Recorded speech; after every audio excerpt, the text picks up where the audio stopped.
is sensational for Cincinnati. Mitch Hildebrand, the hero, and the underdogs have prevailed once again. I would like to present the USL regular season championship to FC Cincinnati. Congratulations to the players, the staff, and most importantly, the fans on a record-breaking season. Congratulations. Ladies and gentlemen, give it up for your regular season champions, FC Cincinnati. In a foot race, Cincinnati plays this across. Vasquez with the finish. Brandon Vasquez gives Cincinnati the 2-1 lead.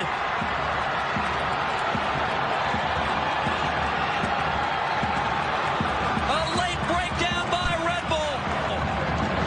Well, Dylan Nealis gets beaten, and nobody covers the streaking run. Unbelievable. L'Oreal got under that. Oh! What a goal for FC Cincinnati! You couldn't dream that any better. Goal of the tournament. Maybe the history of the tournament.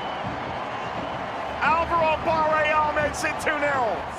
Acosta beats one man one-on-one and another. This is still Lucho Acosta continuing on. Acosta! Oh my goodness! A play worthy of a perfect 10 by Cincinnati's number 10. Unbelievable. He's like a kid in a playground. He just picked the ball up and said, okay, you know what? I'm going to pick it up at the halfway line and I'm going to go all the way on my own. And you're thinking to yourself, release the ball now, release the ball now. He decides, no, I'm not having that. I'm going to have the goal instead. And I'm probably going to get the goal of the season as well. Valerian looks to deliver, flick towards the far post, and it's off the line! What a save! That's a match-winning save. He thinks that he's found the equalizer yet again, but Celentano just stays big and makes a massive save. They have done it. Cincinnati, your 2023 Supporters Shield winners.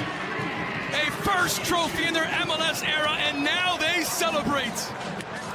Top of the Supporters Shield race since May. They never look back.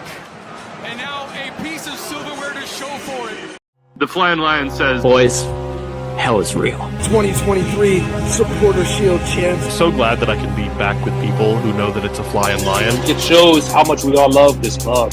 Yeah, just a fan of the sport, you know. It's definitely tougher to be in a cash player than it is a pro. In this club, you don't play just for the club. You play for the ball. Swap, car of the week, trivia question of the week. What's going on, everyone? Welcome back to another edition of the Flying Lion podcast, official off-season edition of the Flying Lion. This is going to be our 2025 FC Cincinnati season wrapped edition, kind of a nod to the Spotify wrap. We're going to recap everything that happened 2025 season, solid season overall for the Orange and Blue. Real quick at the first part of this episode, though, we're going to touch a little bit on our reactions to the roster decisions. And then second part, you'll really get our review of the season and our thoughts similar to what we had done last year if you hadn't seen that. And then by the end, we'll touch a little bit on 2026 and some dates that are coming up. But Sam, it's rolling forward here already. Yeah, I know. Unfortunately, like you said, this is the off-season episode, right? We begin the off-season early, and like Ryan said, we got a lot to go over as far as, the roster decisions coming out, a whole bunch of things to recap, look back on, good, bad moments, all of the above. But before we get going, Ryan, quick reminder to everybody, right? If you want to support the podcast, once again, the limited edition Flying Lion podcast shirts are still up on Chatterbox Sports. You can look that up on chatterbox.com/store. Every dollar goes straight to us. And if you use the code DOUBLE in all caps, you can actually get 2 t-shirts for $40. So once again, sale ends December 10th. So it's getting down to crunch time. Grab that Christmas gift while you can. Yeah, orange one or a blue one if you guys love our logo, with a lion there in the face. So go and check it out. Sam's got it loaded on the screen here. Again, Cyber Monday, we have that deal going on there. So that's kind of nice. But yeah, Christmas season, get the gift for whoever you think would enjoy, some merch there. But Sam, let's roll into some news we had today. Carl Lindner, our owner, the guy that's made this all happen for us, he had his annual letter to the fans today. Some takeaways, he highlighted the season, which again, we'll do kind of a little bit later on. But looking at some of these, it's kind of like, wow, like, you know what? We did do a lot more than, what we think. We still need that trophy, though. But I do appreciate an owner that is so kind of like forthright about, how his feeling of the season is and all the positive, even outside of, maybe what we see on the pitch, a little bit outside of the club as well, if you want to walk us through that. Yeah, I think, obviously a lot of the stuff, like you mentioned, we're going to touch on later in the podcast. But Ryan, the one thing that we're not going to touch on that I kind of wanted to in his letter is the fact that we are looking forward to, as a soccer community, and not just the MLS, but 2026 FIFA World Cup going forward, and how to grow the game within Cincinnati. I think, Cincinnati is already a soccer hub. We've seen this before the days of FC Cincinnati, right? It was so many club soccer teams. I think it was second or third per capita in the United States, I believe, right? So this has always been a soccer atmosphere, and it was just a matter of time before the club came in, and now, it's helping it grow even more. So unfortunately, we didn't win the bid. If you were following along with our news when we were kind of going over, hey, Cincinnati could get a World Cup game. Unfortunately, I think the closest ones are going to be Philly and St. Louis, right? So, or KC, yeah, KC. So I think looking forward to that, and just how much the club continues to make an impact in the community. Yeah, even though we're not hosting a game, I mean, I'm hearing, we're probably going to be a training site for some of the teams. We might even have some scrimmages in TQL. Like, there's going to be a lot of cool opportunities. Stay tuned for that. We'll be covering it all. But yeah, it was nice to hear that from him. And then how the club's really invested in the community, reaching over 80,000 different local children annually, committing, up to $50 million in long-term, the West End neighborhood benefits and things around that as well. So pretty cool, again, to have an owner that, is so giving in some ways, both for the players on the pitch and for the community. Love to see that, and love Carl Lindner for what he does. Hopefully he gives us some nice players in the offseason too. But Sam, we did have some reactions we wanted to put out here to some roster decisions. So as if you guys were following last week, FC Cincinnati made their decisions on these players you see here on the screen, or if you're listening, we'll kind of shout them out. 14 players had expiring contracts. The preface for this is that exercising these contracts, if we bring them back, doesn't necessarily mean that they'll play for FC Cincinnati in 2026, but it's better to have these good players under contract than to allow them to walk for free. So this just means we have them back for now, but we can still trade and kind of get the best situation for them. So Sam, if you want to walk us through the ones that we had to exercise. Yeah. So, I mean, the big one, I think, let's start with the news first. I think the first one being Kubo. That was the first one that kind of came out that he wasn't returning. And it was actually, he came out and said that he wasn't returning before the club could say that, we declined his option. So once again, shout out to him for 6 great seasons with FC Cincinnati, most appearances in club history. 19 total goals, 11 total assists. I think you'll touch on here even more, but collectively, one of the most versatile players in MLS history, regardless of, DP spot or cam, tam bam, right? Exactly. But great to kind of watch him progress in his FC Cincinnati roles. But the second one being Miazga. We get Miazga returning. Now, as far as details on the salary and everything, I'm assuming since they picked up his option, they would be picking up his salary.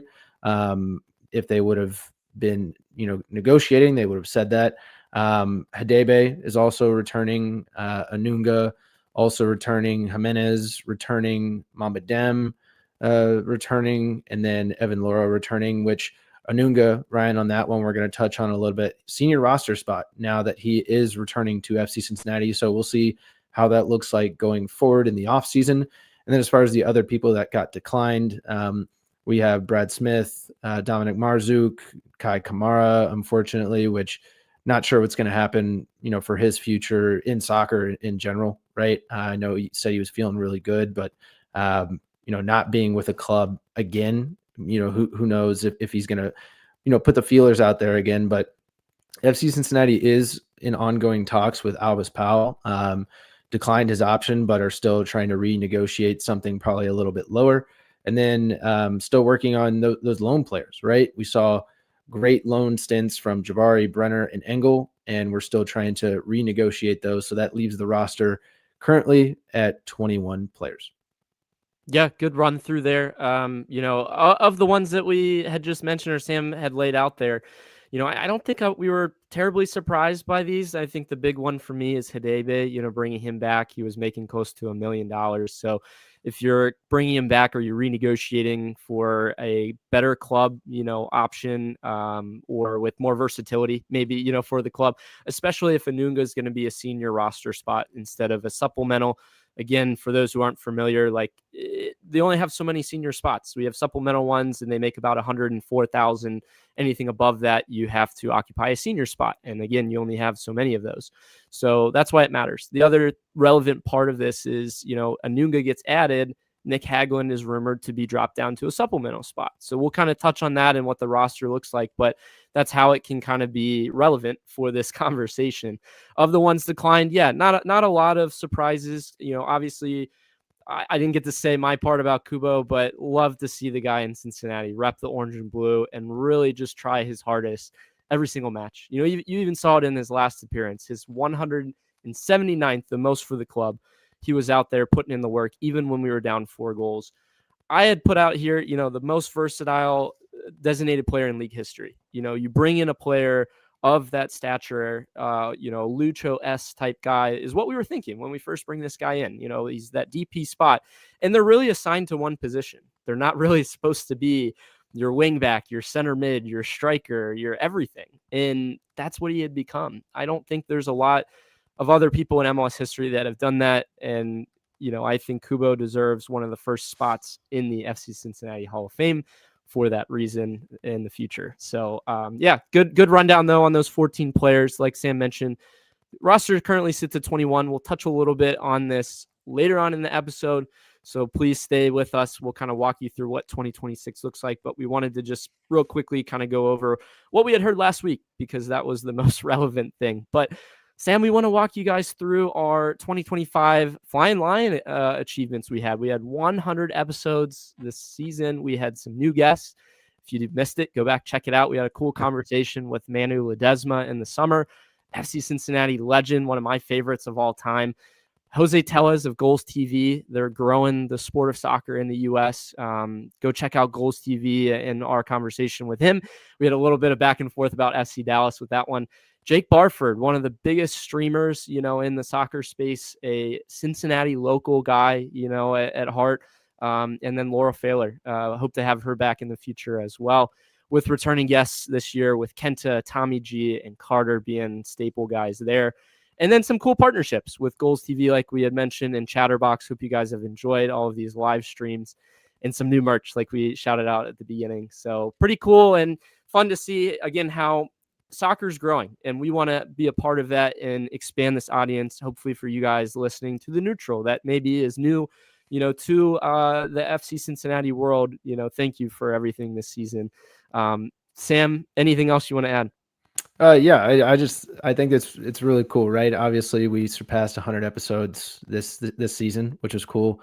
Everybody's been sticking along with us, being able to watch, listen, participate in everything we put out there, and we appreciate it. Obviously, the partnerships, right, with Goals TV, Chatterbox, some other sponsors that we've had, come and go. I think it's been great, right? We're trying to build a community here, and I hope everybody who's listening, watching feels that.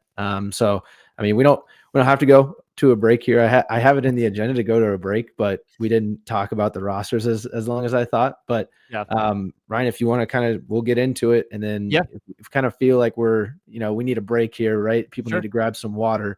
You let me know, right? So Ryan, season review for 2025.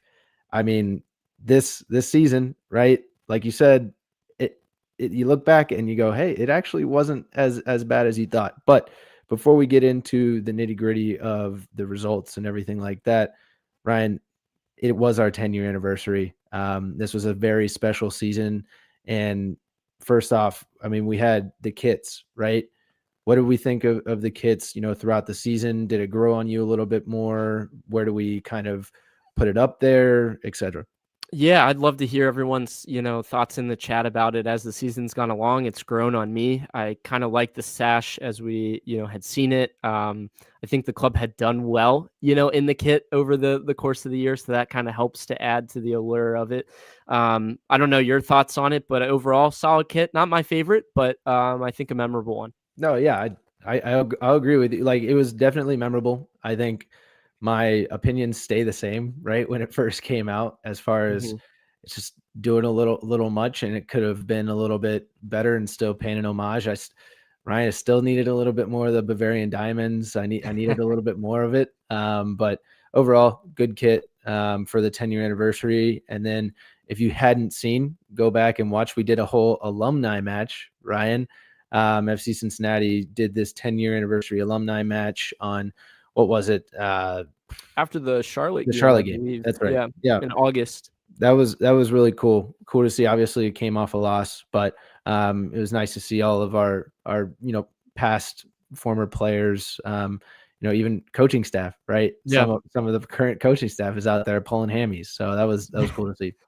Yeah, I think overall, from that standpoint, definitely awesome to see these guys in TQL. I mentioned it, on a prior pod. You had not seen really any of these players play in TQL. So special to see some of our legends prior to that time, be able to play and to show what they still got. Because Manu, I mean, by all means, could still be signed to this day. Easy. Yeah. He's still unbelievable, at whatever age he is, mid-30s. But yeah. And then Sam, I think you wanted to highlight here the pins throughout the season. If you guys hadn't seen them, go collect them. It's almost like collect them all, like the Pokemon. But you can put them on whether it's a hat or a jacket. Some awesome ones out here, Sam. Shout out your favorites. Yeah, I mean, for me, the 2019 patch, as far as design wise, I think is the coolest because it has the fountain there, in the center of Cincinnati, paying homage to that. So I thought that was really cool. But as far as sentimental value to me, the 2021 one, because that was the first season of TQL, right? What a beautiful stadium, what a gem to add to the city of Cincinnati and to the West End. So those two kind of stand out to me. Yeah, no, I like it. I'm gonna go the Shield. I like the Shield one, and then I like the Nippert one, the 2025. Just the seating bowl was pretty clever in how they did that. So if you haven't, again, go check them out. I believe you could probably get them on this Cyber Monday, on FC Cincinnati's website or in the team store as well. But pretty cool idea by the club. I really appreciated that. But overall, as a season, celebrating 10 years, of the club. It's crazy how fast it's gone. Unfortunately, we didn't get, the trophy that we wanted, for our 10-year. But overall, I think they did a nice job.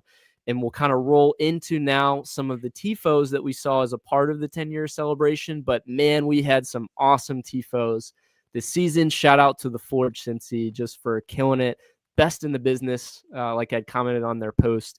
Sam, let's roll out these TIFOs and let the people see it. So the first one, let the Wild Rumpus start. First home match of the season against the Red Bulls. Pretty clean looking one there with I think guys that moved across the bottom. The signs were moving across there. I really like the flags in this one. It sells it a lot. Yeah. Yeah, and then as we go along here, the next one was Soccer for All. So Pride Night, we had a pretty nice one with that. And I believe that was actually celebrated in May because we actually didn't have a home match in June. So a little bit early, but again, pretty cool to see that one there with the smoke being different colors too, to celebrate Pride. Yeah, and then on this one, Ryan, you get the first Hell is Real at home. Your fate is inevitable. I thought this one was really cool, showing up the three cards of the crew, right? Obviously their mascot being, skull and crossbones, right? So that was obviously, funny as well. not a great memory from the game, but the tifo it definitely stands out. Well, you like forget it because the game again was terrible, but the tifo is like awesome. I mean, it's so cool.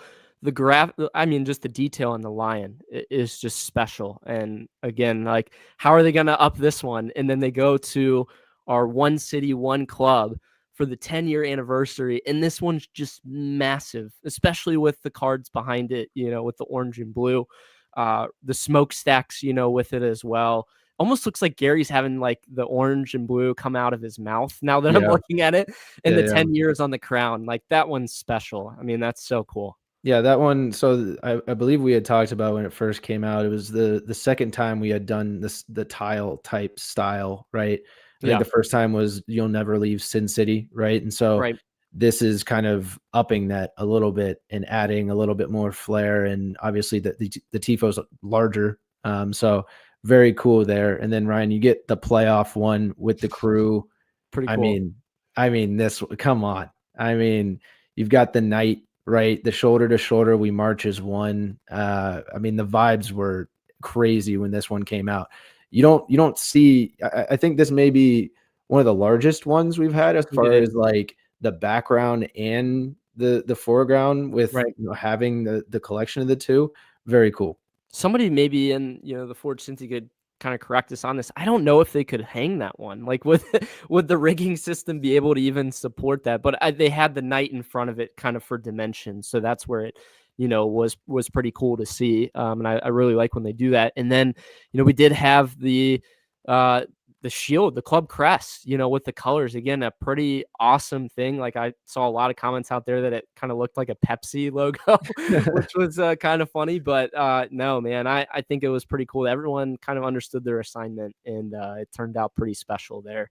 I think this one's really special because it shows the cohesion, right? It shows every fan being involved rather than just, it's an actual, the background is a design, right? Whereas like the other ones, we're a little bit more simpler. This, you're adding a little bit more elements of the stripe through the center and having to create the crest itself, right? The white, around the crest is just another added thing, Ryan. And then obviously the last game against Inter Miami, you get the homage to K-pop Demon Hunters. You get the 8, 9, 10 right there. But really, really cool. Almost like Western vibe to me.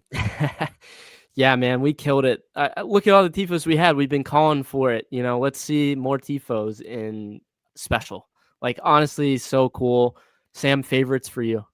Yeah, favorites for me. I mean, obviously the one city, one club stands out to me just because it's so just massive and giant. Honestly, it adds a little bit of like Great American Ballpark with like the smokestacks on the side. So I thought that was kind of cool.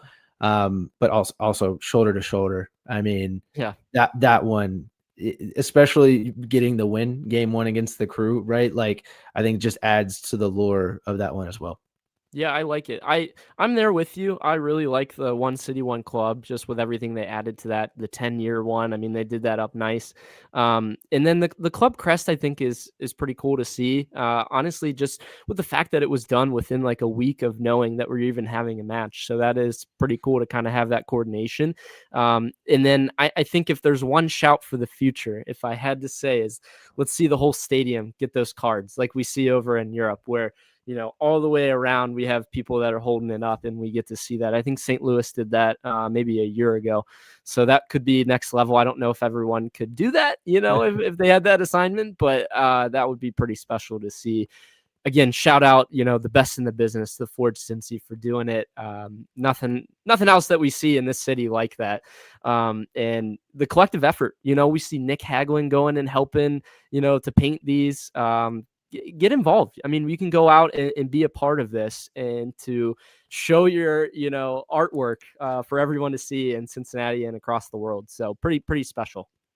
Yeah, I can't agree more. I got nothing else to add on that one. Yeah. Sam, let's hop into on the field, our overall season impressions, for FC Cincinnati. Again, I'm fortunate in the way this ended, but again, for a fourth year in a row, just solid effort by the boys. We ended 24 wins, 8 draws, 13 losses. So an MLS play, that's 25-9. 1-2-1 in Champions Cup, 1-1-1 in Leagues Cup, and 2-0-2 in the MLS Cup playoffs. Again, another season of just road dominance. 11 wins, 2 ties, and 4 losses in back-to-back seasons now, which I don't think has ever been done in MLS history.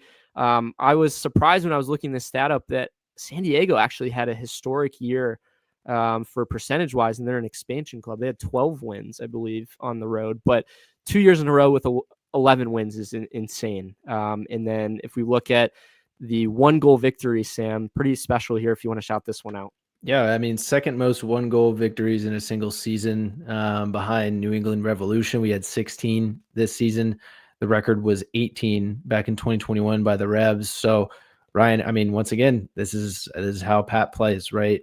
Taylor Twellman, famously said, like, hey, I've known Pat for a long time, and this is how he played. How he's coaching is how he played, right? A win is a win, and he's going to grind out everything he can. So pretty cool to see that, almost on the cusp of history. I don't know if it's pretty cool. That's on me. It hurts our heart sometimes. Yeah, a little bit. Matches, but a little bit. But some of them are comebacks, right? Some of them are comeback 1-goal wins. So there you go on that one. But Ryan, you talk about the standard, right? We're talking about Pat Noonan and the standard going forward, of winning seasons, but no trophies, right? Last season, we had mentioned last week, 23-15-7. We are out in the same round of the Champions Cup again, Leagues Cup, and 1 round further in the playoffs. So, I mean, Ryan, give me this stat here, because this is kind of crazy. Yeah, 1 of 2 teams to make the playoffs each of the last 4 seasons. I believe LAFC was the other one. Just shows the dominance. Their head coach, Steve Cherundolo, is leaving. Is Pat Noonan staying? I mean, is it going to be 5 years in a row and be one of the only teams to do that?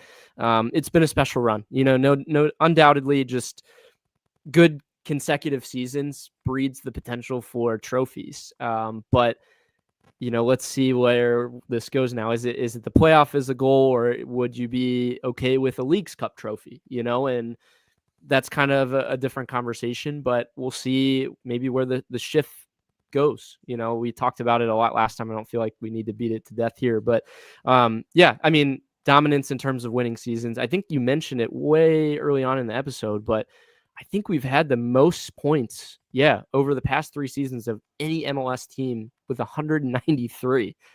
That's insane, man. That's just success every single season.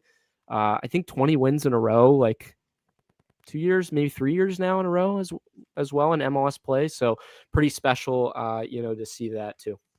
Yeah, I mean, once again, it's the winning, right? We are winning. It's just not, in the finals. So hopefully that continues. And if you want to hear us rant about that, you can listen to the last episode. Yeah, go back to that one and listen to that. Yeah, exactly. But Ryan, new squad coming in this year, right? Yeah. I believe last season we had maybe 16 new play, or 16 maybe expiring contracts, or like, we had a lot of people, that came in this season, new regular starters. You're spending $30+ million on new players. Ryan, Lucas Engel coming in on loan, Evander, right? Huge signing in the offseason, with the likes of, hey, do we know if Lucho is going to be here? Do we not? Right. And then that whole saga happens within a couple days, right?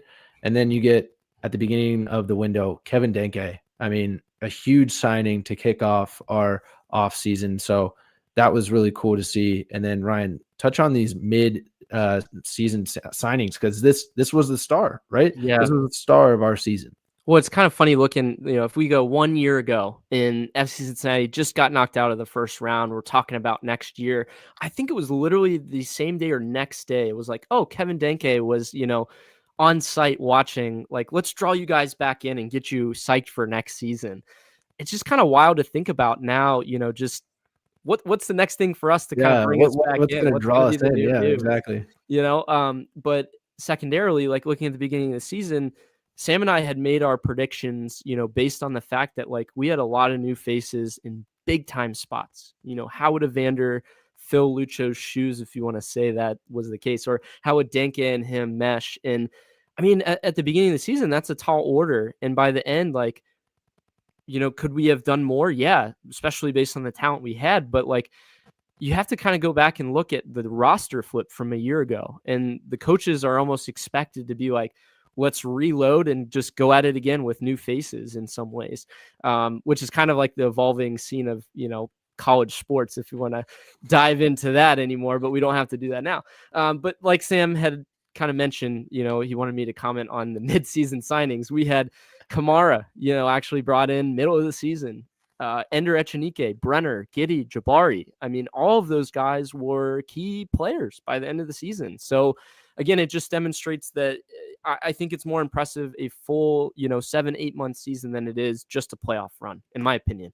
Look at the guys that we've added and we're able to get to gel in one down the stretch, I think 4 in a row. So how does that look going forward? I think there's a lot of promise with that, with, a lot of the chemistry that we're bringing back too. But Sam, as good of a season it was with new players, we also had a recurring trend of major injuries and absences. Yeah, back-to-back seasons, right?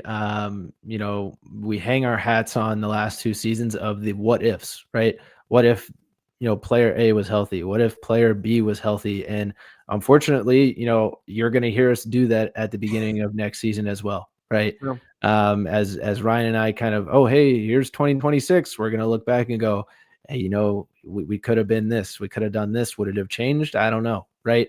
And the first one being Matt Miazga, right? He came into this season banged up. We weren't really sure what we were going to get.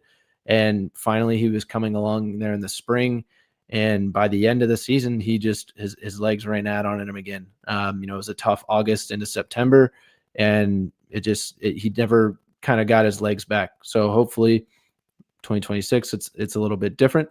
Engel really beat up at the end of the season. I believe at the beginning of the season, he may have had a little bit as well to start off, but at the end of the season, more often than not, he was out for maybe 3 or 4 games. If I had to kind of throw it out there. But then Denke, he was out in the summer again, right? That's when crazy Sam. He only missed 1 league match though. You get the likes of the Kamara Dotto, trilogy, right? During that absence, where it worked in some ways and it didn't in some others, right? And then Nick Hagelin, once again, dude, just battered every season. He is not like.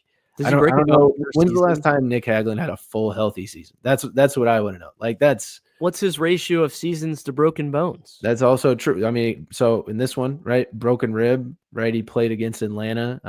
Famously, no red card, no suspension for any of that. Ryan, mm-hmm. And then can he get comeback player of the year for the? Yeah, that's what I'm saying. Again, back-to-back seasons, right? Who knows? Then you get Obi with his quad. I believe that was May. Yeah. It was right around. It was Crew, right? No, earlier. Well, he was out for the Montreal game. He goes out. Yeah. Mid-May, comes back just as a sub, really, by playoffs. That was it. Yeah, and then you get Brad Smith, who was out for the latter end of the season with his leg as well, and then of course just Miles Robinson, Mr. U.S. Men's National Team on our squad with international duty. So, yeah, a lot of absences, a lot of injuries, and it was all just some were at the same time, but a bulk of them were just a piece missing here, a piece missing there, like we were saying the whole season. Oh, hey, we're healthy. Oh, no, we're not. Well, and that's where I want to defend Pat Noonan. Like I said it once, I'll say it again. When has he had a full 11 or his starting choices to be there consistently? Like every single week, it's like we have to adjust to a player is out for, X national team, or now, Obi's back, but he's a sub. So you don't really have, your first choice center mid there. I mean, it's kind of insane, like what we were still able to do. And like, this is kind of what it's going to be moving forward if you play this long of a season, if you currently have the schedule the way that it is, with international and with all these other competitions. But until that changes, like we're just going to have to accept like 2023 was a fluke. Like we went through that season and got so lucky in terms of like injuries and major absences. But you look at this season again and it's like, well, Miazga's out for, several games and Obi's out for several and Denke's out for, a month or two in Leagues Cup. And Hagelin's not available, so we have to throw in Flores there. I mean, it again is insane that I think you can battle all of those things and you end up second still in the league with that. Like, should you end up there because of talent? Yes, but you still have to go and do it. You still have to get the guys to be able to play that way over the course of the season. And we've battled through, again, another season of huge injuries, huge absences. I don't want to like put questions again on like the medical staff because you can't prevent like broken ribs, but some quad injuries or calf stuff. Like there's some things that it's just like, are we seeing a trend with some of this stuff, Sam? I don't know. Hopefully it isn't. But, we did in the middle of the season. If everybody, does remember, we did have a change in turf as well in the middle of the season. Yeah, that's true. So we had the synthetic blend back rather than the natural grass, right? So I don't know if that says anything, but I'm I'm throwing it out there, right? Yeah. We hope for, healthy FC Cincinnati players for next season because, if we do have our starting choices, like on paper, again, just a dominant squad. But one or two of these guys can throw it off. But that's why you have depth. That's why it's next man up. That's why you prepare these players. No excuses. You still have to go and do it. But it is, again, impressive. But Sam, home run transfers. I think we could both agree. Everyone listening can agree. Evander and Denke, like, just knocked it out of the park. If we look at their individual seasons and what they meant for this club, the percentage of goals that they brought, and to do it in a league, well, especially for Denke, he comes in and he gets 16 in the MLS season, 18 overall. He almost got 20. I predicted 20 or more. He almost got to it. And Evander for, moving to a different team and gelling that fast, it's never a guarantee, especially in this league with all the travel and everything else about it, like we've talked about, for them to come in and to do what they did and to be the guys, home run.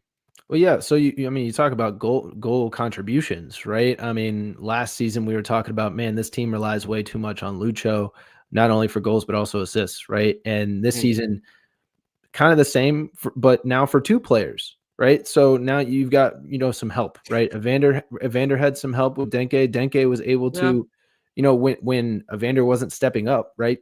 He had 8 or 9 game-winning goals, right? That's true. That's a good point. Those are 8 or 9 wins that we wouldn't have had without Denke, right? So I think absolutely these were home run transfers. They delivered on kind of the resume that they were bringing in, and they built on what they already had, right? Which was, Evander, another MVP caliber season, even better season than he had, the year prior, continuing to break records, not only MLS but FC Cincinnati, right? So in his first season with the club.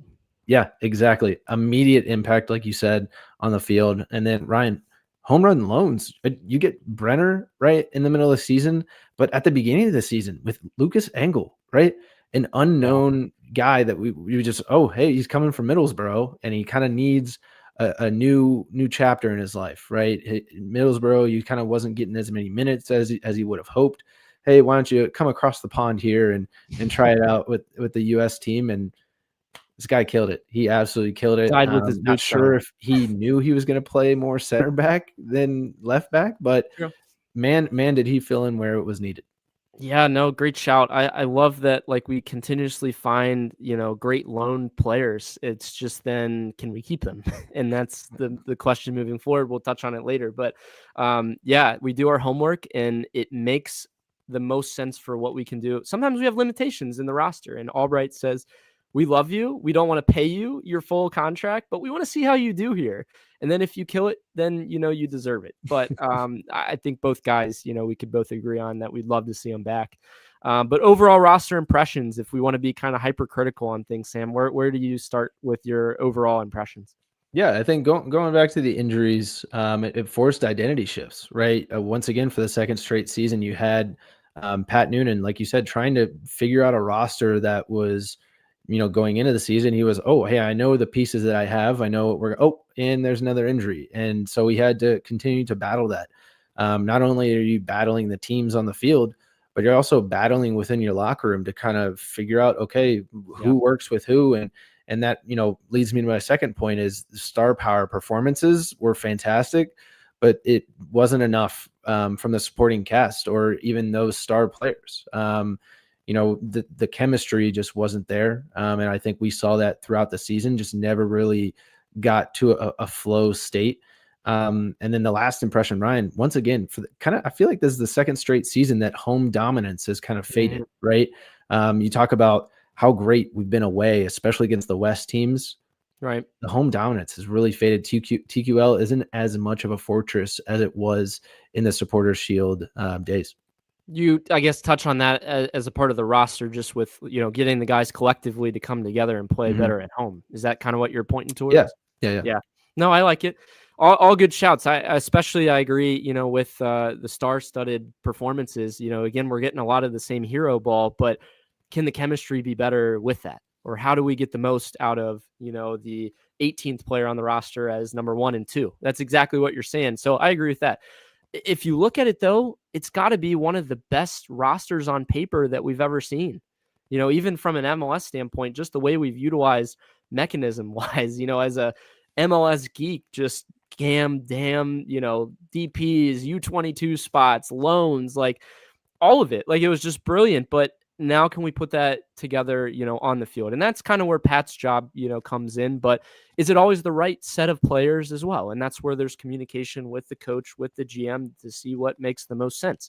I'm going to ask you this question. I've seen a lot of people talk about it. Should we have gotten better chemistry out of these players, even just within the season, how long it is? I think, like, for a full team to gel, you need, to be lucky with health. You need, some performances to kind of bounce our way, and that kind of gets the guys to be all together. But you bring in some huge pieces in August and you ask them, in 9 games, go put it together and go win the playoffs. Like, you had Brenner that had to lead the charge, and Ender and Giddy had to start. I mean, you're asking a lot out of guys that had just joined by the end. And that's where I think you need your star-studded guys to welcome them. This is the standard for FC Cincinnati. And it's not like they didn't perform, but how do we get the best out of every single player together? And that's where I really think that captain, that person that can bring that all together, we've touched on this before, but I think the timing of that, it was good that we brought in so many good players there, but maybe it was just a little late. So how we can bring that together. I think this will help you transition into your last point here, Ryan, and that's we saw those guys come in, and like you said, 9 games left in the season, and you're expecting them, hey, let's go, come on, go win us a cup, right? Get into the playoffs and really gel with your new guys, and it's a lot to ask. But unfortunately, you're also not asking as much as of guys that are already on the roster, that were already doing those things, that already led FC Cincinnati to first, second in the Supporters Shield standings, that are getting passed up. I was helping you with the transition here. Yeah, because my last point is, we did have a decent mix of youth players, but how can we get the best throughout the whole season? So I think you do have some stats on this. Yeah, so the stats are more just like things that I looked up, and it's interesting. It's more of like a trend, right? Okay. That I see. And so you look at the guys over the past 3 seasons since Pat Noonan has taken over in 2022. You look at the young guys like Steven Jimenez, Sharilla Adato, Samuel Giddy, Paul Walters, Ender Echenike, Kelsey, Kimi, Foster, Malik Pinto, Angulo, etc. Right? And I started to look at their starts after the All-Star break, right? So obviously a lot of these young guys will play in Leagues Cup, and that's where they'll, if they get a start here or there, that's the majority of where they get their starts, right? So 3 starts in all comps after the All-Star break for Steven Jimenez in 2025. He had 0 minutes after August of 2025 this season, right? And he had actually started he started the game against Portland, right? And then I want to say he played against Charlotte as well. Maybe like late minutes, sub. So he had played in back-to-back games there in the midfield. So he had 0 starts in 2024, right after the All-Star break in 2024. 0 starts after the All-Star break in 2023, and then you even look at a guy like Stefan Sharilla, right? He had 1 start in all competitions after the All-Star break in 2025. 0 minutes after Leagues Cup, right? So you don't get any youth the rest of the MLS season there. And then the big one, right? You look at Dotto, 4 starts in all competitions after the All-Star break in 2025. Since August 10th, he had only appeared in 4 matches. So, I mean, that's not only just this season trend, that's a last season trend too, Ryan, because he had 4 starts in all competitions after the All-Star break in 2024. And last season, since August 24th, he had played in 7 matches, only logging 43 minutes. Wow.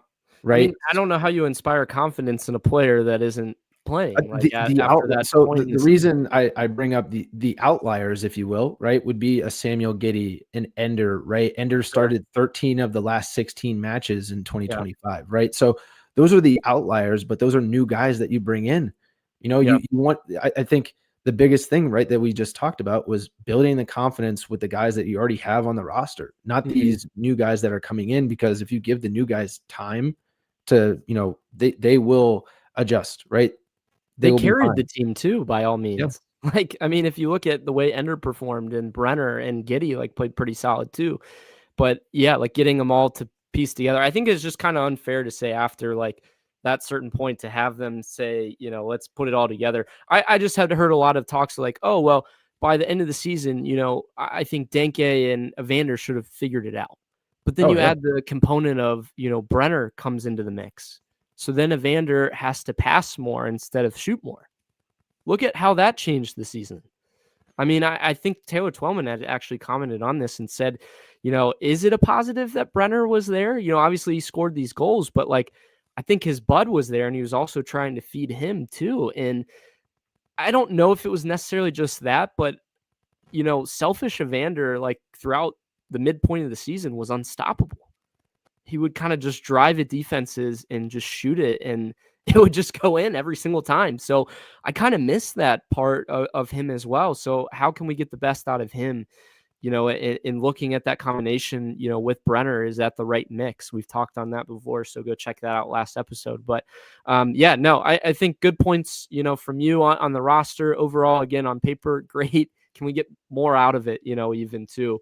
But definitely the deepest we've seen in several years. We've touched on that, but we had several players with awards that were recognized across the league here. So Roman, again, had save of the year against Nashville.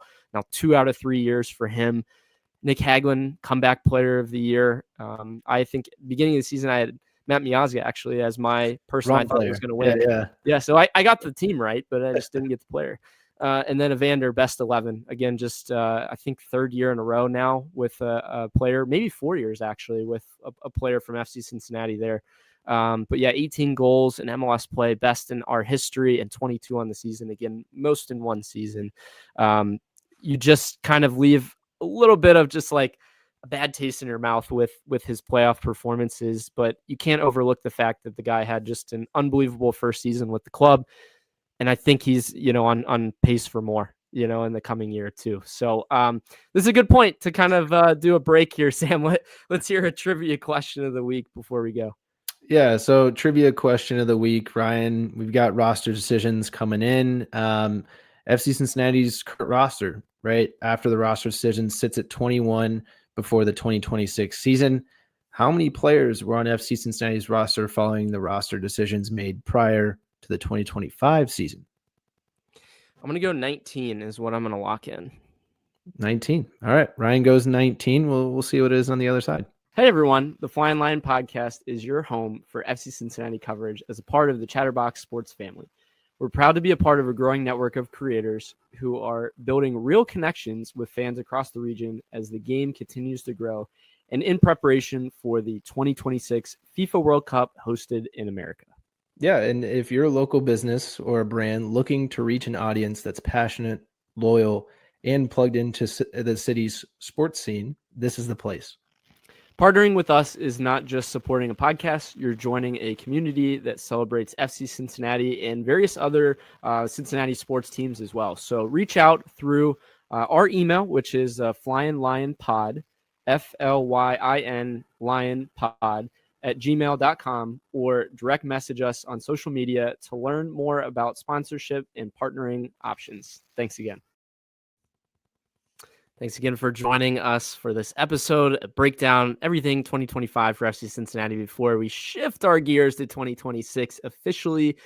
But Sam, if you guys have been following us along here and you're all interested to see, we always do this every year. We touch on who was our jersey swap of the year. We're going to do this first based on who we think, like as a player, we thought now, was the player of the year for us. And then we'll actually show you who we had said throughout the season the most and shouted them out. So Sam, go ahead first. Yeah, so my jersey swap of the year is going to be Evander. I mean, like we said, this guy set records for not only the MLS, but FC Cincinnati records, goals, assists, you name it, he was doing it. And, the mid part of the summer there, exactly like it was Lucho last season, they really carved up, their opponents in the middle of the summer there. So with the schedule change, I hope, none of that, backfires on us and our players still play good in the middle of the season and at the end. But yeah, what a season for Evander. I hope he continues to build on it. Obviously, he loves the culture and the community that FC Cincinnati has, right? He kind of feels like he wants to win a cup here. He's been saying that since he arrived, right? I want to win trophies. I want to win silverware. And if I don't, then it really doesn't mean much, as far as my time here, right? So hopefully he's able to put his stamp on that, when it does, he will eventually leave at some point because he is that good of a player that he probably will end up moving back to Europe at some point, hopefully not another MLS club. But shout out to Evander. What a season. He will be my jersey swap of the year. As far as the count, Ryan, we'll do that later. We'll do that later. You give me you give me your straight up. What was your jersey swap of the year? Yeah, no, I had Powell was my jersey swap of the year. Our glue guy, just a guy that did it all for us. I think, the most, appearances, for the club over the course of the season. His plus minus, when he's on the field, when he's off the field is just wildly different. I mean, he makes this team tick and makes everyone around him better. I mean, you saw how he elevated Samuel Giddey, a young player that was next to him. And we clearly saw it in the Philly match when he was off. We just got destroyed. So it has shown itself time and time again how important Pavel Buka is to this team. We saw him grow a little bit on offense. And I think in the future, we say it year to year, we're going to continue to see his confidence grow in that part of the pitch. And he had more goals, more meaningful, opportunities around the box. And I really just loved his game overall this season. He found a way to be on the pitch consistently. Like, what a just workhorse in the midfield, Sam. Like, he was there every single game. No doubt about it. Pencil in Pavel Buka for every single one. And that's what we want for our players, just to see the same guys rolling out and just dominating matches. Yeah, absolutely. But Ryan, as we get into it, I'll show the graphic here. Here we are. This is the beauty of it all, the culmination of the season. If you're listening on podcasts, hopefully I'll post this and you'll be able to see this for yourself. And nice. Maybe if you're following along or have been following along all season, maybe you've had your own jersey swap, right? So why don't you count yours that you've had as well? But based on my count, Evander was my jersey swap of the year, just as my regular jersey swap of the year. So very accurate there. Ryan, surprise here for you. What do you think? I'm kind of a little shocked. Roman Celentano was my jersey swap based on the count here. I guess I need to go get his keeper kit. Yeah, I think, obviously what this shows is something very cool. So Evander tops our charts, followed by Roman. Danke, tied with Roman with 7. And then Pavel Buka with 6. Lucas Engel with 5 there. And then you get Brenner with 4, and then rounds out with Miles and Dotto and Ender all with 3. Then you get Hagelin, Anunga, Kamara, Alves, Powell all with 2. And then you get the ones, right? So the little one-offs, right? In Sergio Santos, RIP, DeAndre Yedlin, RIP. And then you get Luca Orashano, Steven Jimenez, Evan Louro, Teenage Hadebe, Samuel Giddey. And then I don't believe the graphic shows it, but Ryan is missing a couple jersey swaps, and that's because Ryan likes to give his jersey swap to something other than players. And so if you see on the notes there, Ryan actually gave 3 jersey swaps to people who have never touched the pitch. Over 13 non-nominated players there to your right. If you're looking at they didn't deserve it. The fans deserved it. Yes. So he gave it to Chris Albright. He gave it to the supporters. And then he also, he didn't really feel like giving any player in the Charlotte match that we lost. So he gave it to the FCC alumni, right? So nice to see there all around. But, some other notes, Ryan, Brenner's first match was August 30th, and he still came in 6th in the most jersey swap nominations, right? So once again, and impacted the team. Exactly. Impact right away. And then this was my little note, was there was a 17 episode gap in between Sam's first and last Nick Hagelin nomination. So it was a large gap there for me and Nick, but yeah, we reconciled. I wish I could go back and actually see why and how. I'd have to re-listen. So all I did was look at the agendas. So Sam, I remember I went back and looked. My jersey swap of the year last year was Luca Orishano, and he only had one nomination for me, from anyone, from either of us all season. Yeah, crazy. Yeah, cool. So cool stats. Obviously, like I said, on the right, if you are looking at the graphic, on the right were players that were not nominated by us, or they didn't receive a jersey swap the entire year. Matt Miazga, not a single jersey swap the whole year. Dang. He started in 21 in all comps. And then Gilberto Flores, actually 16 starts in all comps, didn't receive a single jersey swap. And then 2 more would be Obi. He didn't receive a single one. And then Kubo didn't get one as well. So very interesting. Honestly, Ryan, you look at that list too, you see the likes of Brett Halsey. He's on the list. Amir Dali's on the list. No Adnan, right? They started games in 2025. Yeah, I love it. Thanks for putting that together, Sam. Hope you guys enjoyed that. We do it pretty much every single episode who we think, and maybe even, not players that are even on the pitch if it's me. So, but on the flip side, as we always do, what did you have for your card of the year? Yeah, so I mean, like you said, we had to go through the archives of the agendas throughout the years, or throughout this year, and I mean, I think if you had been listening for a while, I tend to create the more wacky card of the weeks. I bring up different things. My honorable mention, Ryan, would be the pantsing that we saw in the Premier League with the Crystal Palace player. I think it was Ishmael Sarr, I think. So that was my honorable mention. I wanted to go with that one because it's a little bit more silly, but I couldn't let the one that I chose, slip away. And that would be the Cleveland Crew flop, right? Unfortunately, this was devastating, right? For the entire season. Back in April, there was all of this hype from the Crew about this match in Cleveland against Inter Miami and Messi. Crew fans weren't too thrilled about it going into the match, and really just in general, having to drive all the way up to Cleveland for this match, which they have a soccer-specific stadium that they didn't want to host it in. So on top of that, it was nothing but complaints about the venue, the travel, like I said, etc., from Crew fans when they got to the stadium as well, probably about parking, some other things around the stadium. And even worse, they lost 1-0. After dominating in possession, shots, and pretty much every stat possible. So they walked away having to drive all the way back down to Columbus, and this dubbed the second mistake by the lake, the Cleveland Crew. Hey, it's a thing for the future. If you guys missed it, the commissioner of Major League Soccer, Don Garber, actually met with the mayor of Cleveland back in August, maybe about a possibility of moving the team to Cleveland. So they're already starting that with some home matches up there. We'll see what that looks like in the future. It is kind of wild, Sam. They have a new name for their stadium as well, and the company is based out of Cleveland, not Columbus. Fun fact there. So pretty interesting.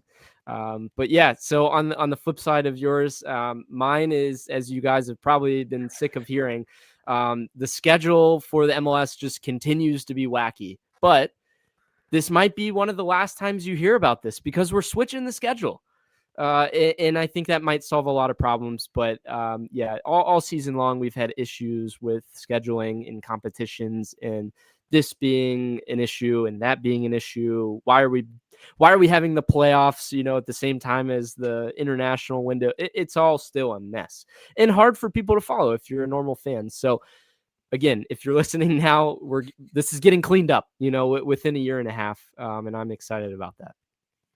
Yeah, I think, the three things that Ryan's touched on all season as far as cards have been Inter Miami, Apple TV, True. and the schedule change. Those are three things that, like you said, I mean, we have one more season, but after that, you'll have one more monkey off your back, Ryan, and we hopefully won't expect, right, we're gonna have a card in 2027, right? We don't know. 2027 comes around and the Cleveland Crew are a thing, and we have a normal schedule. Like, will Sam and I even have a card to go off of?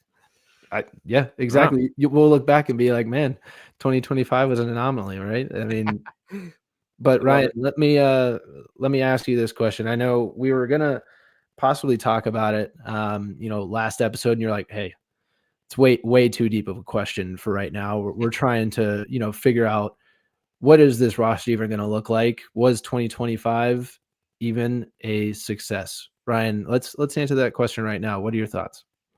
Yeah, overall, I think it is. But this club holds itself to a high standard, and we're past. I'm sick of hearing, well, Pat's let us, pass the worst years in our history. It's like we're over that. We have now 4 seasons in a row where playoffs are the standard and the bare minimum. How do we next go in to make this happen? Whether, again, like I asked you early on, is it a Leagues Cup? Is it a Champions Cup final? Is it an Open Cup final? Like, make a final. I think that for me defines maybe even the next step for a successful season. But you can't, again, just go and say, oh no, it was terrible. Like, we had a great season. We were second in Supporters Shield. Like, we've told you all of the reasons why this is so impressive over this 8-month period. So especially with all these new players and all the wacky scheduling, like, in another world, if this was played in England, we would be talking about how amazing this season was for this club, and we were 1 match away from winning a trophy. But of course, in America, it's like, well, you didn't make the cup, so that wasn't it. But again, I think it's impressive what we did. It's just we need better, we need more, and that's good because this club is always striving for that next thing, that next improvement. At some point, though, we have to say, like, you got to make it happen, or else our change is needed. Yeah, I agree. I think the 2025 season was a successful season. Like Ryan said, yeah, it didn't result in a trophy, but we were first and second in the Supporters Shield throughout the entire season, right? There were stints in which we had a hold, right? For a game or two, right? We were in first in the Supporters Shield, and it looked like, hey, FC Cincinnati is back on top, and we're going to get the number 1 seed in the entire MLS, right? And then unfortunately, injuries happen, and then you run into low stints of form. And so, like Ryan said, hopefully we're able to build off of it for next season and go, hey, second's the first loser, so let's try and be better. And like you said, make a final. Just make a final. Just make a final. Make a final. Yeah. Put up a fight in a final, right? Right. We want to see that we can make it there and get there consistently, right? So would you say, this is making me really think now too, like I feel like this has got to be one of the most competitive seasons we've ever seen in the MLS. I mean, a lot of people have been talking about it. We were touching on that throughout the whole season. Like, the Eastern Conference was just a monster. Mm-hmm. You have Inter Miami that's playing in the final, and they were third place, overall in the standings, but at some points were way lower, and the Crew being where they were, and they still were a strong team. And then you have Philly that won Supporters Shield, and then you have Vancouver and LAFC and San Diego in their first year of the club. I mean, it's unbelievable from top to bottom how solid this league was overall. So again, more that it validates the fact that, hey, I think overall we're doing pretty darn well over the course of a full season. Again, what everyone's going to look at as a supporter is, well, what did you do when the moment was the brightest? And that's ultimately what people are going to look at and judge. But from the guys that follow it week to week, like it's just so impressive. But like we're saying, like it's time to go and get more out of this too, because we love being good, but I'm sick of talking about, well, he let us, pass these years. It's like we're on to this next era of this is the standard and this is what happens now every single year. But now it's, well, FC Cincinnati will be in a final, every single season. That's the next talk. Or they will be, we're competing for a trophy every year, it seems like, because won 2023 last year, maybe a little bit different, but second Supporters Shield this year. So we're up there. But yeah, we got to get the most out of some of these as well. I just hope that our transition here, 2026 looks like more consistent roster, and more cohesion from this group, throughout the whole season. I think that's the next step for us. But MLS playoffs, Sam, we had some results over the weekend. Maybe, the result to Miami doesn't look as terrible, if you want to say that. They beat NYCFC 5-1, third straight 4-goal victory for them. I mean, what else do you say? I mean, you just caught a team when they're just on fire right now. Yeah, I mean, what a run they're on right now. Still hate them, but yeah, but I mean, best player in the world. I mean, in Messi, best player of all time. Hey, right? What about 19-year-olds? They're a striker. Yeah, they're showing out as well. Argentinian firepower. I don't know what to say, right? Yeah. Like it's unbelievable where, I mean, we know where they find these guys. They find them, illegally through the roster, right? So that's unfortunate, but breaking rules. Legally or illegally, maybe they just want to come and play with him and they accept less, I think is what a lot of people will say. But there's definitely they've broken the rules before, and the way they've gone about some things are a little shady, but so yeah, okay, we're over our little soapbox there. Vancouver ended up beating San Diego to knock them out of the playoffs. Corey Baird, what a great run. I mean, slow clap for him real quick. I mean, what an effort from Corey Baird. He made it past what we did, right? So shout out to him. Was starting, if you guys didn't catch that either. Like he was playing real minutes for San Diego. We are also, if you didn't listen to the last podcast, we're a pro Vancouver pod right now. So really pulling for Mueller and Berhalter and the boys to pull it over Messi in the MLS Cup here. So excited to see what happens. It's going to be a thrilling, kind of final. I'm excited.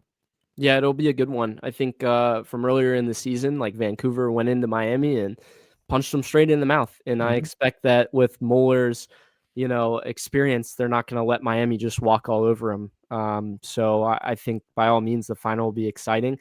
They're going to get their defender of the year and Blackman back for Vancouver. So I think that will look better for them. The challenge will be, obviously going and playing in such a warm climate. But Vancouver, they haven't really had to play in terrible climates in regards to playing in a dome stadium and then going and playing in San Diego.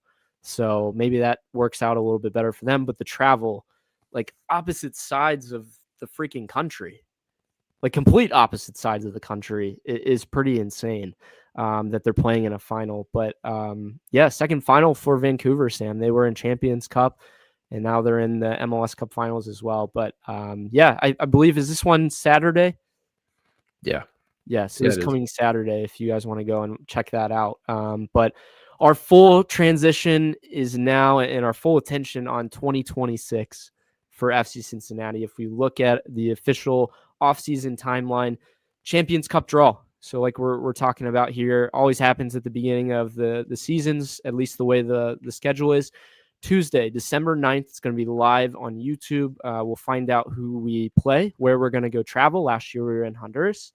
Year before we were in Jamaica, but third year in a row for FC Cincinnati. And that free agency, like we mentioned last time, opens up December 10th. Some notable free agents that maybe we would like to see a flyer on. Do you have any off the cuff, or I could start first? You could start.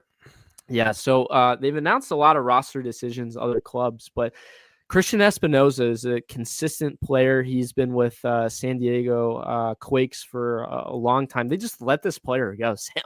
Like one of their best players. They we talked about, at least getting these guys under contract and then maybe trading. They straight out let their best player go. So Christian Espinoza, we'd have to play him, in a winger spot right now. But if we switch maybe to a 4-back and you have Ender as your right wing, you could put Espinoza as your left. This guy has been shown to just have multiple goal contributions per season. The other one, again, another winger, Paul Rothrock. I think this guy could maybe play a little bit more defensively in both ways. And then Cesar Araujo, who is a pretty young center mid, who was released by Orlando. Just more depth for us, especially if we maybe add a midfielder, to the starting looks. But I'm kind of looking around the league for options for a starting wing back or maybe a center back that we could look at and get a flyer on. That would be kind of the other positions to look at. But Sam, any for you? Yeah, I mean, you're talking about center backs. Why don't you throw out there Walker Zimmerman? Walker Zimmerman, yeah. He's going to be a pretty penny, man. Oh, I know. What he was a DP, right, for Nashville. So he's going to be wanting something out there from, one of the MLS teams. And former U.S. men's national team starter has kind of fallen out of the ranks there. So he'll be wanting to make that final push, here at the beginning of 2026 to see if he can restake his claim on the U.S. men's national team. We'll see, but that's a guy to look out for to see where he goes. As far as, I saw Benteke, but he's 34 years old. We're not going to sign Benteke. No. Yeah, it's interesting. There's a lot of options out there. I know as we continue more in the offseason talk, we'll talk about needs and, everything from a roster standpoint as, those pending options and loan options come in. But Ryan, this free agent pool, as we're looking at it, I mean, obviously we have 2 more teams that still need to, well, I guess we have a couple more teams that still need to announce roster decisions right after the season ends, but free agent class really isn't wowing me. Yeah, that's true. I think there's some guys that at least they catch your eye, but then they're also negotiating with their club, so it's not necessarily an option. And it hasn't really been shown from our model to go out and really get these guys. That's not really our thing necessarily, but shoot, I mean, if some of these guys are available and you could at least go and chat with them, like I think it's worth the talk that way.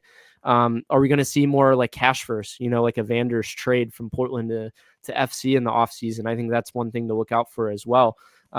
Super draft, Sam, is going to be December 18th. We have less and less value, I think, in this every year. It seems like we touched a little bit on that last time. But for really what we want to kind of cover for the last part of this episode is, going into 2026, now we have, 21 spots that are taken up. And the club is entering, at least for now, in a 3 DP and 3 U22 model. In regards to our GAM totals, we have 0 as of September. That is going to change with getting the sale of Barrial. Is it going to be about 2.5, 2.88, somewhere in that ballpark? Because we get that conversion from the sale to our GAM to be able to go and get players. But our DPs, again, Miles, Evander, Denke, our U22s, and Giddy, Ender, and Flores. And then 14 senior roster spots, 6 plus or minus open, depending on what you look at Hagelin and Anunga. 7 international spots and 1 being open. There is there's not a lot of flexibility in this roster the way that it currently stands, Sam. No, not at all. I mean, you're looking at, like you said, the roster spots we have available, and we have a lot of senior roster spots, and that's the bulk of what we're missing, because we were able to get rid of a decent amount of those options that would require the senior spots. So that's good. At least you're able to bring in some guys with experience, hopefully to help add some depth to the squad to put behind the likes of a Miles, Evander, and Denke in the DP positions. But yeah, I think that the biggest question obviously is how much are we going to get from the Barrial sale? How much will that impact the GAM going forward? What are we going to use that towards? And then what's going to happen with Brenner? I mean, you're looking at this system, 3 DPs, 3 U22s, and I believe, right, if Evander's purchase option, right, is triggered, that automatically makes him a DP because of the amount of money that we had to spend to get him, right? Correct? Or You that mean he would be Brenner making? or Brenner, yeah, right? you said Evander, sorry. Did I? Yeah.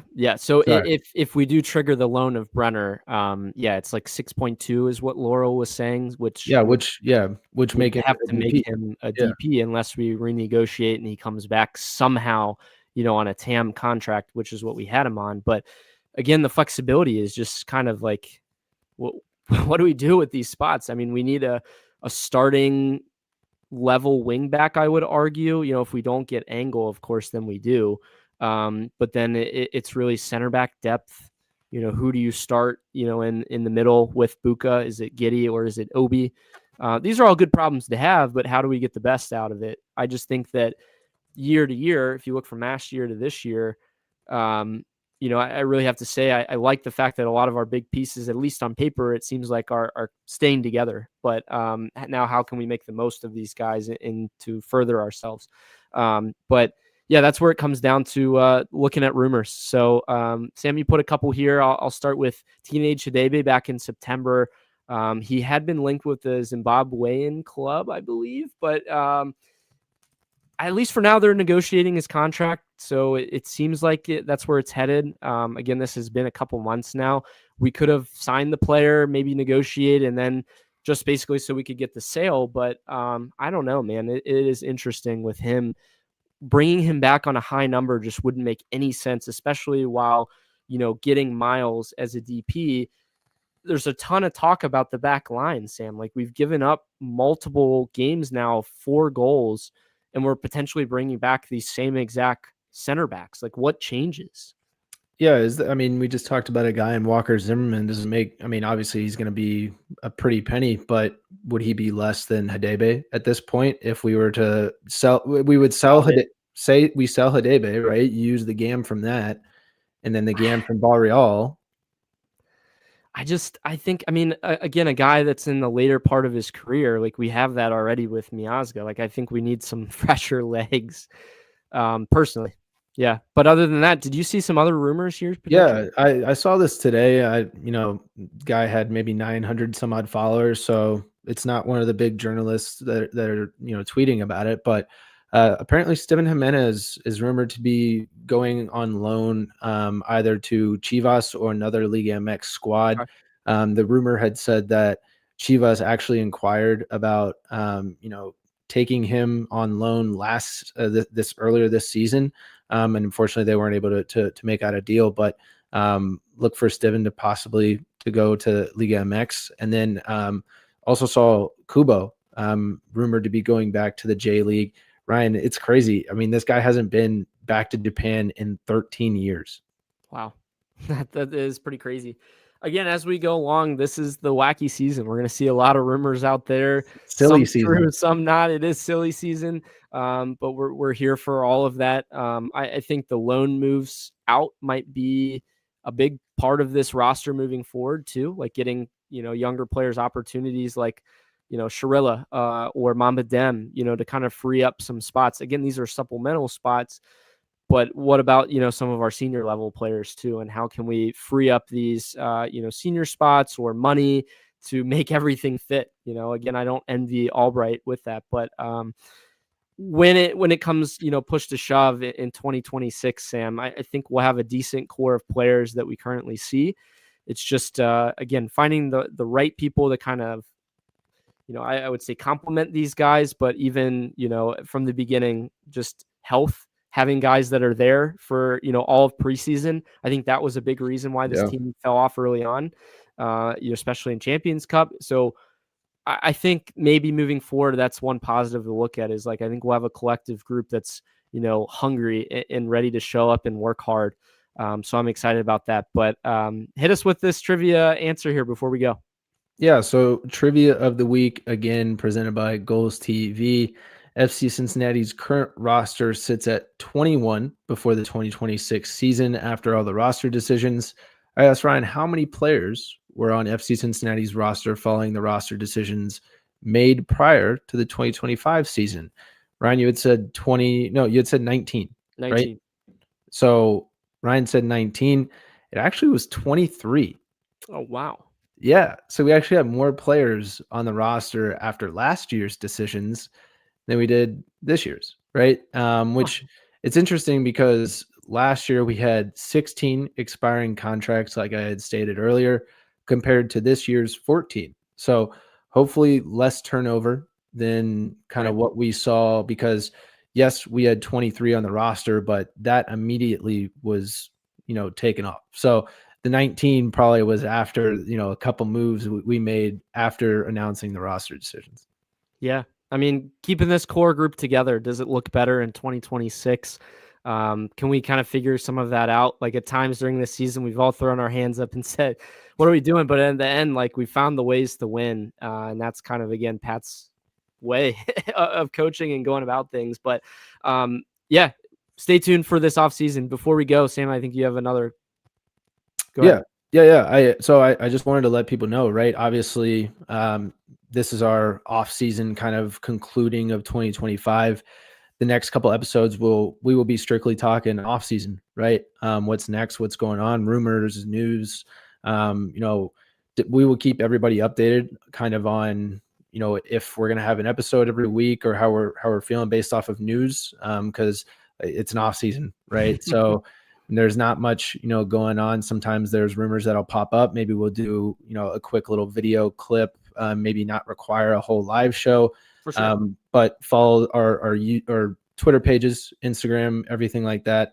We'll also have some guests maybe here by the end of the year that will come on. I know 2026, we're looking to have even more new guests on, maybe some player appearances. Got a lot of big things cooked up for next season, Ryan. Yeah, thanks again for joining us again for this whole season. It's been fun. We close this chapter 2025, 2026 builds for now, and hopefully success and good things to come for the Orange and Blue. But thanks again for joining us tonight.